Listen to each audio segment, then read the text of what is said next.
Maybe we can get Doc to teach you how to use a dirt mover. Yeah. Oh, I would like that.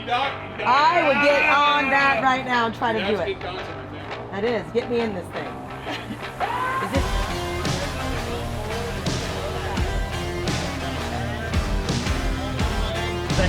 So you got your main move, and then you got your outer move. Okay. So the first thing I'm gonna do is just go back. I'm gonna take it back.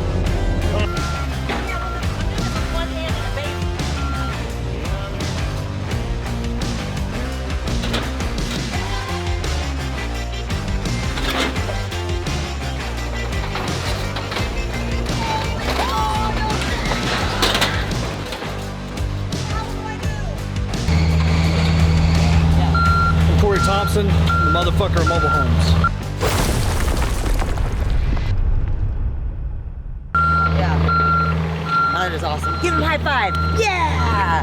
Alright. Also, you know, so this is the electrical side, and then when you're doing all this, you have to know all that, or you just kind of He's not doing audio. So you see this? We're just trying to get. Yeah, you're fine, dude. That long. Yeah. Oh, there's nothing in there. Yeah, there's electricity coming in right here. Right. That's live. Okay.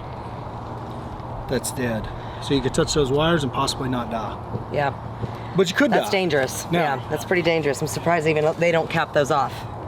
Well, they did. Oh, up there. Okay. Up there on that transformer, Oh, okay. there's normally a fuse. There's no fuse in it, so that tells me that this is dead. Okay. Do you see on the outside of the transformer facing this way? The transformer's the can thing. Okay. At the top, you got those two nipples poking off. Yep. There's a fuse that goes there. So like when lightning strikes and the power goes out at your house, Right. 9 times out of 10 it's that fuse. It hit. Okay. The fuse just burns out. Or if you don't get the fuse, it gets the transformer. Okay. And then when you put a mobile home on this, and the electricity goes here, I mean, how do you know where all the wires go to make the electricity work in the house? Oh. God, that's gotta be a lot of wires. Yeah, there'll be a, so Spoonie will trade that out. So right now there's not a big enough wire in there. Right. So it's like 100 amp wire. It needs 200 amp. So they'll run a wire down to there from the head up. Okay. So it'll all stay on the pole, but they'll take all that shit that's on there off now. The pole will get reused. Okay. They'll put it, and then they'll go underground with it. To And then another it just home. goes into that, and then feeds into every outlet. Yes. It's nice. And then how do you decide how much is the front yard, how much is the backyard? Property line. So we're right on the property line right now. They kind of go at an angle. We don't know where the marker is over here, unfortunately, but so we put it 5 foot off the property line. That way we'd have the most yard possible. You also have to have an area big enough for the drip field for the septic. So all right, the other thing is, so like right here, you can't back one up, obviously, and we're not going to put a culvert in there. This tree right here is problematic. Oh, don't cut it down. We're not going to cut the tree down. It's a beautiful tree. But that limb on the far side that's facing out that way, and that other limb that's on the other tree, they're going to get trimmed back. Okay. That home's going to make its way in here. Well, maybe not.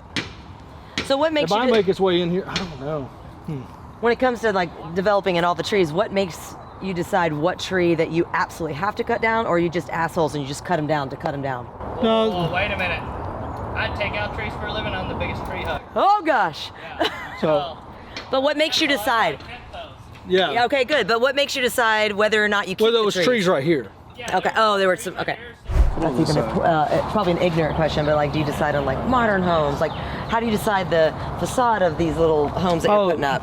We use a home called Jessup. They're builders out of Waco. Okay. And I mean, they're just a higher quality built. They've got one-piece fiberglass tubs, just basically lower maintenance cost. Okay. So a mobile home is a mobile home because it can go down the road. So it's limited on the amount of weight that can go down the road.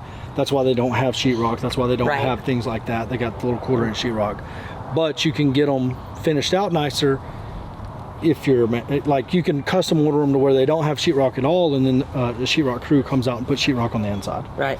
So you can do different things to make them nicer, but as far as our finish out, we just want solid plumbing, solid tubs, you know, good looking kitchen, like the farmhouse sink. Yes. You know, real ceramic sinks in the bathrooms, stuff like that. Yeah. So like if you get that, I mean, pretty much other than So that. they've actually come a long way with mobile homes. Well, and then Really? like the energy rating and all that, everything that you get in a regular home, energy rating wise, everything you get in a mobile You home. can get the same thing. No, you have to, because Okay. they're built to the same standard. Okay. So, but the problem is that they're on wheels, so you don't get the stuff that weighs more. Right. Like So, the like- brick and the Yes. So like you can do all that shit afterwards, Like, but right. yeah. But at the beginning you don't do that. So Okay. you're in the health business. I am. So one time I went to the doctor, right? Oh gosh. Just want a little checkup. Okay. You know, finger in the butt, normal stuff. I go, and I'm like, I think I might have something. Doctor comes back, he's like, I got good news and I got bad news. Which do you want first? And I was like, well, I guess the bad news. And he's like, you have an STD. It's like, what could possibly be the good news? He's like, well, we don't know what it is, so we're gonna name it after you. Seriously. Boom, boom. So that's the Corey. That should be the end.